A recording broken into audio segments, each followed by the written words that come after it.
Life is hectic, demanding, and doesn't stop. When honest with ourselves, we must confess we often don't know what the hell we're doing. The Larkcast is an ongoing conversation about the inclusive and mischievous nature of God's presence through the lens of all the things that make up this phenomenon we refer to as life. Astonishing grace and refreshing honesty collide right here for your weekly encouragement.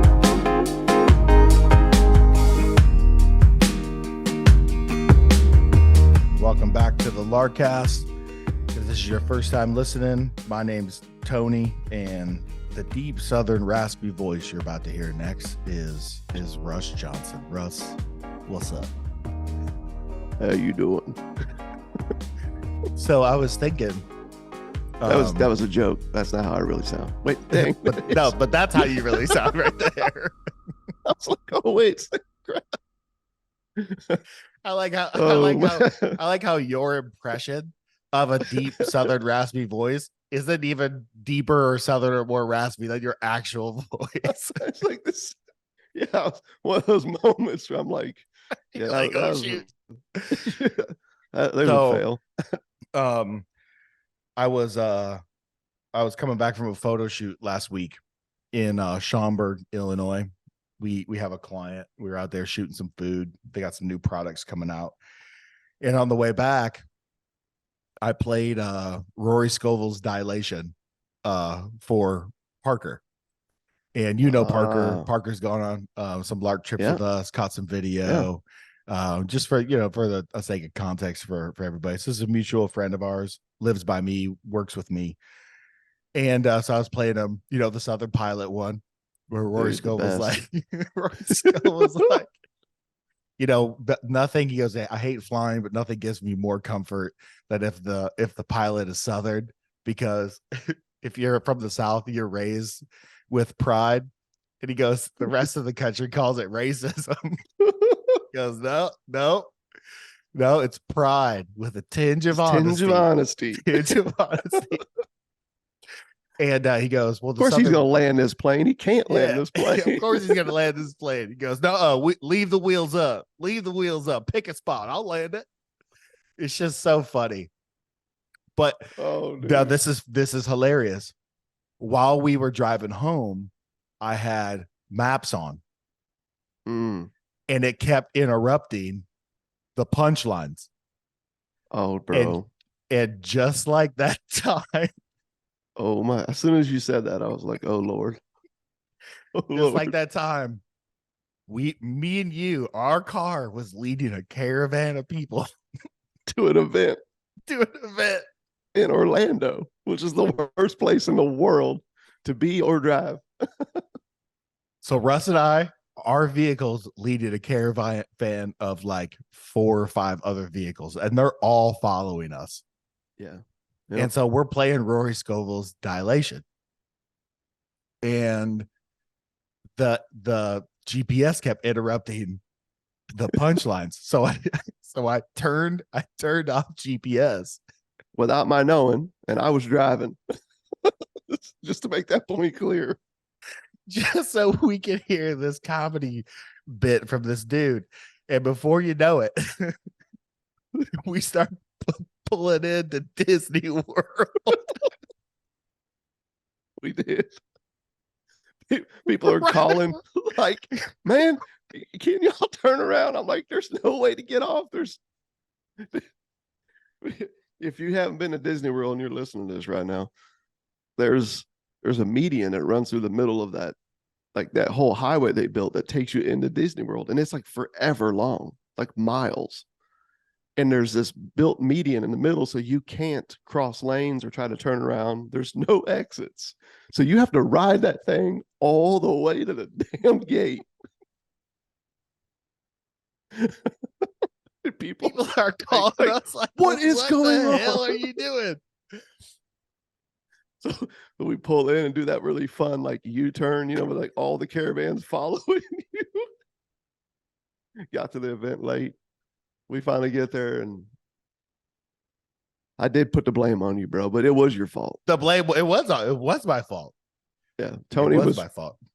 Tony was getting irritated that somebody was interrupting his comedy routine. So that's getting brought up in the Bema seat, dude. That Jesus is gonna want to talk to me about that one. He's gonna be like, man, what's going on here? Absolutely. One of these days, we gotta put together like the Lark Tales. Yes. It'd be really cool if we could do it like animated, like something like cartoon version stories. Oh, dude, it could be That'd be it could be pretty a awesome. single season of television. See if we get picked up by Tubi. Oh, it would be great. I mean, I ain't gonna lie. I live these stories and I've heard of them and told them 1,000 times, and I'm still laughing. So they would have to, yeah. We'll have to get But into that, man. yes, but welcome back to the Larkcast. Russ, what are we getting in? Tell the people. Tell Tell the the people. people why we're here, what we're doing, what's happening here. Huh? What happens here? What's going on here? Huh? We just come in here, two people talk. This is Yep. communism. This is a meeting and it shouldn't happen. As soon as you started running down that list, I started hearing Chunk from Goonies in my the beginning. Start at the beginning. Chunk goes back in his story, dude. Keep that hand out of the blender. When I was in first grade, so good.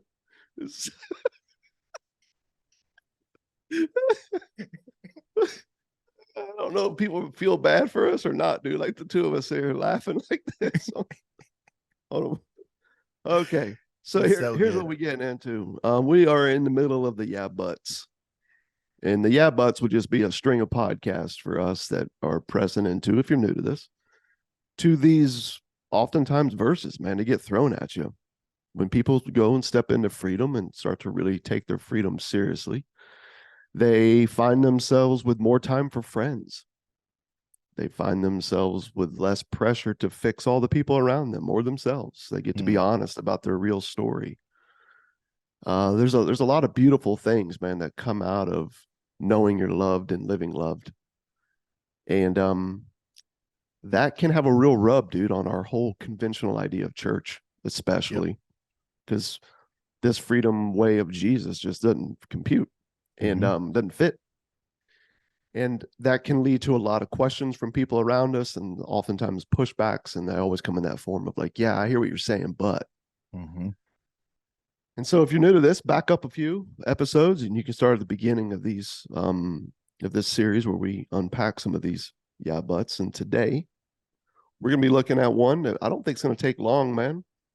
There's really no need to belabor it. But I think it's really worth hearing and being reminded of, okay, wherever you are in response to this. But it's found in 2 Timothy chapter 4. And it's that thing that we often hear. And I even had some people this very week, man, reach out to me about what to do with this because of some people putting some pressure on them. And it's this idea of the tickling of the ears. Y'all out here just tickling ears, man. That's sometimes something that's said.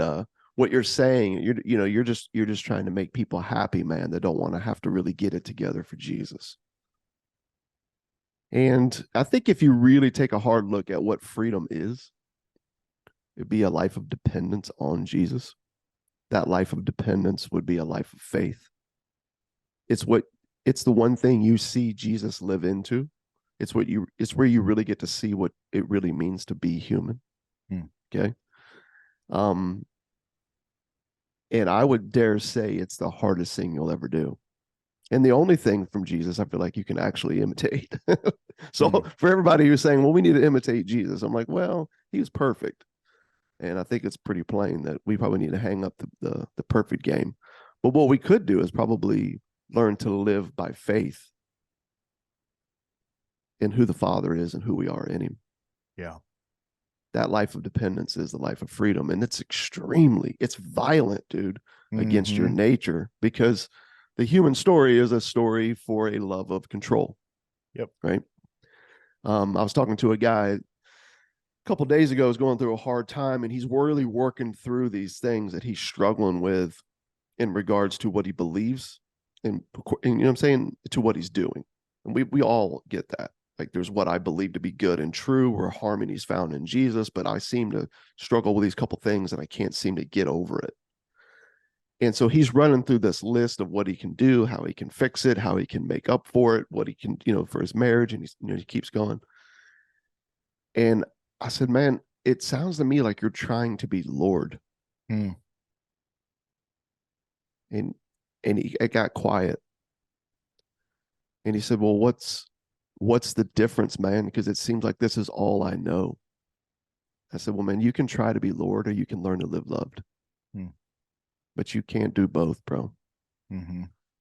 And so in your struggle, I feel like Jesus is there in the midst of this, and his grace is sufficient. And he's not high-fiving you over these things that you're foolishly pursuing. But at the same time, he's not calling you to be Lord and go fix yourself. And so I think that backstory, that backdrop, you know what I mean? That understanding of our humanity, I think plays a really cool role in realizing what freedom is, but also how difficult it is, how challenging it is. Mm-hmm. And I think that's where this pushback, man, always stems from, is people get around those that are free, and they're probably not free. And so there comes the Envious. Yeah. They're envious. Just a little nugget about a future episode. Their anger and pushbacks are more rooted in their envy. Mm. Dude, I ain't gonna lie. I can't wait until we unpack that one, because I Yeah, love the insights, man, that you pulled up on that. I don't want to give that away on this episode. No. But envious would be a great word for it. And they want you to be as shackled as they are and miserable as they are. And what's funny is it's oftentimes out of that heart that this passage is grabbed onto and used against you by people. And yet it has nothing to do with the actual context of the book of Timothy at all.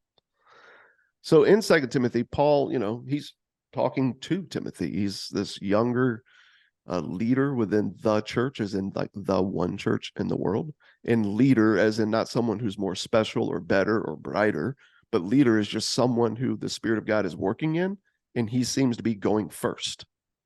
I think that's the best word for it. It's just someone who's grabbed onto something first, and they're speaking about it and leading into it first. And they're showing everyone else around them what that actually looks like, so they too can go do this. And so that's who Paul's talking to. His name is Timothy. And he says, look, I charge you in the presence of God, okay, and of Christ Jesus, who is judge to the living and the dead. And if you're wondering what does all that look like, just back up one episode, because we had a great episode, man, about what judgment actually is. And it's not this thing that we often fear. But anyways, he says this. He says in verse 2, preach the word and be ready in season and out of season. Okay, preach as in like tell of the word. Well, what's the word? Well, the word is Jesus. And so this is just another way of saying share the good news. Share the good news in season and out of season. All right. In other words, like just always be ready, man, for this opportunity, because it's just so blessed for the people around you when you are, because they get to hear good news. And he says, reprove, rebuke, and exhort with, I love this, with complete patience and teaching. All right. He said, for the time is coming when people will not endure sound teaching. The time is coming when people will not endure sound teaching. But having itching ears, they will accumulate for themselves teachers to suit their own passions, and will turn away from listening to the truth and wander off into myths. And so, again, looking at that verse, it gets sort of handed to you when you're living in freedom and passing on freedom. You get this, yeah, man, but what about this passage where Paul was warning Timothy not to do what you're doing? Because it sounds like you're just tickling ears. That's a phrase that got attached to what's in the scriptures, which was referring to the audience having itching ears. People who just wanted to hear what they wanted to. They just wanted basically to hear that they're right in what they're thinking, and what they're thinking, even though it's a myth, is true, and they should pursue it with all their heart, mind, soul, and strength. Yeah. Now, I would say we've all seen in our own lives and in the world around us that there is a grave danger. And when I say grave danger, I'm just referring to pain. Okay. There's pain that you will find in your life, and pain you'll probably bring about in the lives of other people when you grab onto myths as reality and pursue them as truth. Yep. Okay. So it's not good. Let's not kid ourselves here. It also doesn't mean that you're not loved. All right. It just means that, hey, you might have something going on in your life where you're like willfully wanting things that aren't true. Mm-hmm. Now, sometimes that can just be because of ignorance. And then a lot of times I have found that it can come from arrogance. And so the arrogance, right, of wanting to be Lord and seeking control can almost build a fence around ignorance. Hmm. like like I'm grabbing on to only the only thing that I want to believe. I'm not letting anybody in or say Mm-hmm. otherwise. And so you kind of have this again, this ignorance built by arrogance. And it can be dangerous. And so that again, that's this crowd. And I think I've been there. I know other people have been there. We live in a world where people get there. I get it. We want to be Lord. I get it. All right. But what you see Paul telling Timothy here, in referring to like, hey, don't fall prey to that. Okay. Don't align yourself with just bringing to people what it is that they want to hear. Instead, bring what is true, bring what is good, Mm-hmm. bring what is valuable. Yes, it's probably not what they want, but let's just be honest here, man.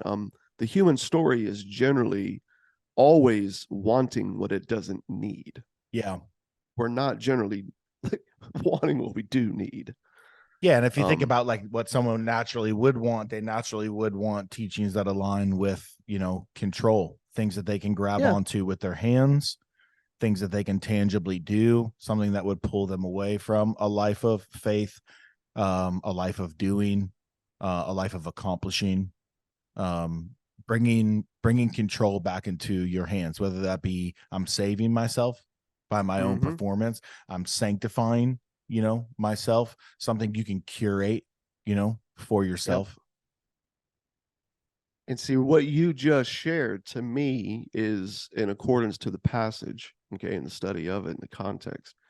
What you just shared actually describes, are you ready? The person who's coming at you with the yeah, but. Mm-hmm. In other words, you kind of flip the script here. The Mm-hmm. crowd that Paul's describing, okay, is no different than the crowd who has an issue with freedom Yeah. and is accusing you of Of, tickling ears. of tickling ears. Yeah. Yep. And seeing that, man, was like, whoa. Man, this has always been a passage that I feared in the past as a pastor. Like, like, hey, man, don't start just grabbing on to whatever, is like culturally happening. And as you know, we live in a time right now where culturally can be a million things.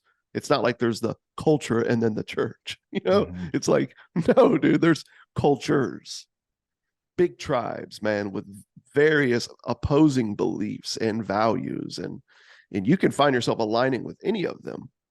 You know what I mean? Mm-hmm. And just in a sense like wanting the acceptance and the security, man, that comes with the belonging to a tribe because you align with what they think, believe, say, and do. Yeah. um but I think what Paul's showing us here is like, no, the person who's guilty of tickling ears is the person who's doing what I just described, and that's not the person who's announcing freedom. Yeah. Because announcing freedom, are you ready, isn't tickling ears, because a control loving humanity doesn't have itching ears for freedom. Yeah. We actually don't know what to do with freedom. That is the Mm-hmm. human story. It's not knowing what to do with a freedom that's found in a life of dependence on God, and an entire livelihood spent on the pursuit of trying to be God. Mm-hmm. That's the garden, and it's been every story of every human since. Mm-hmm. So it's one of those like you're getting accused of something, you know what I mean, by someone who's in the camp that Paul's Right. saying don't align with, not Yep. vice versa. Yep. Because yeah, it's gotten the charge of, well, cheap grace. Well, Yeah. this is just easy. Yep. Oh, just believe. And they don't understand. You know, we again, you brought up the word violent. It wages war, dude, on the Yes. old man.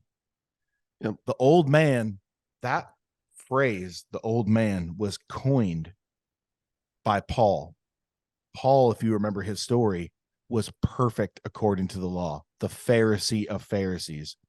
Yeah. He didn't come at Jesus from a younger brother rebellious Mm-hmm. standpoint. He came at Jesus from an older brother self-righteous standpoint.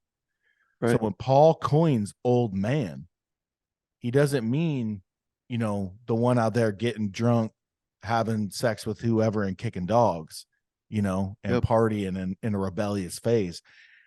He means that old man that longs to be Lord. Yes. Yep. And it's that old man. Okay. That old man, again, doesn't have itching ears for freedom. So you Nope. bringing freedom to the old man is not you tickling their ears. It's actually you bringing the truth that Paul's talking about, the truth of the good news of Jesus to a crowd, to a world that doesn't have itching ears for that. It actually has itching ears for whatever brings about a sense of control. And this is Yeah. true inside and outside of all that has become conventional church. And so we'll just real quick, you can kind of look at it like you got two main audiences here. You got the Greek and you got, the Jew. One is knowledge, one's a little bit more like behavior. Mm-hmm. So the Greeks were, you have this Hellenistic teaching style. So in a sense, it's all knowledge, knowledge, knowledge. Think your way to a new being. Yep. And so what are you looking for if that's your background, if that's your story? Well, you're looking for all the knowledge, all the sermons, all the studies, okay? All the things that you need to know and keep knowing until you'll find yourself in a whole lifetime of attending services and studies to constantly gain knowledge, okay, to become this thing that you think you're supposed to be. And if you're coming from the Jewish background, you're coming from a Hebraic learning style, which is to go think your way into a new way of acting. It's opposite, okay, of the You Greek mean Hellenistic like way. act your way into a new Sorry, way? Yeah. correct. Yes, act. So you're acting your way into a new way of thinking. Again, that'd be the Hebraic. And so what are you looking for? Well, you're looking for rhythms, you're looking for rituals, you're looking for, right? All these things that we can find inside and outside of all forms of religion, right? That will help you achieve this sense of control, this sense of peace. You have this fear that you're not enough. You live in this anxiety of what God's really like. You probably doubt, him in some capacity, and therefore you have to go make up for this. Okay. And all that you either are thinking toward being or doing toward being.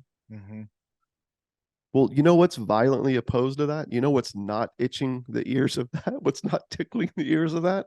The announcement that there is a God who made you, loved you, saved you, reconciled you, done, past tense. And in him you already stand whole, loved, whole, okay, home, free, because you're already one in him. And the life of faith before you is a life of learning to trust him in the day to day. Yep. Learning to recline in this reality and see where he's at work and join in what he's doing. And what does that look like tomorrow? We don't know, because you won't know what the Father's doing tomorrow till tomorrow. Right. This is the life of faith in Jesus. This is the life of faith that we've been invited into. And announcing the freedom that leads to that life of faith is not tickling ears. It's the opposite. Right. So when someone hands you that, if you're listening in on this and someone accuses you of that, just recall the actual context of what's going on here in the verse. Know what it is that you're bringing to someone in the name of Jesus versus what the audience in general is looking for. And just find that rest in the fact that no, what I'm doing, what I'm sharing is actually what Paul was sharing. And it's what Paul was taught Timothy to share. And it's what Paul was telling Timothy to be sure to share. In other words, don't fall into the myths, Timothy, that if you bring 3 points to this and 7 steps to this every week, you follow where I'm going here, right? Mm-hmm. Don't fall into those myths. Right. Let the good news be as reckless as it is, and be a friend that helps people discover it. That's not the tickling. It's the opposite. There it is. Yeah. And if you pair that with the Galatian case study, you know, he says, man, you guys were running well.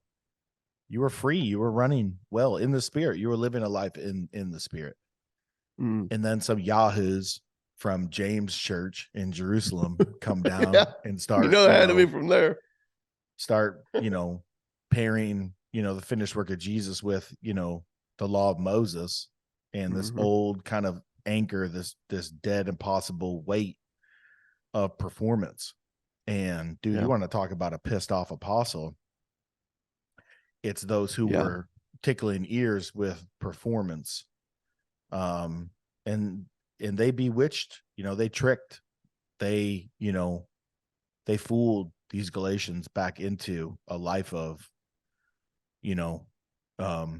doing and hard work and earning. And I think that is, it's such a temptation because it taps into the old man. It tickles the ears. Yeah. What tickles the ears is earning. What also tickles the ears is the belief that your effort is needed too. Or earning isn't the case, it's effort. Well, guess that's still a form of tickling the ears. And I think we have to go back and look at so what did Paul say to that crowd that was doing this thing that we think is not tickling ears in the church world actually is. So what did Paul say to them? And it's like he said, I wish you would emasculate yourself. I wish you would castrate yourself. Yep. Dude. I mean, I feel like I can just leave that one there. Dude. It's pretty plain. So if you're passing on freedom, okay, without next steps, if you're passing on friendship without next steps, you're inviting people into a life of complete and utter trust on Jesus alone for who they are, their very identity. Okay, if you're inviting people to get lost in the life of Christ, instead of trying to go make something of themselves in the name of Christ, you're in good company with Paul and what he was telling Timothy to do. Yeah, you're the opposite. Yep. You're doing the opposite of tickling ears. So rest in that, man. Dude, rest in that, dude. And to that I say, cheers. Cheers.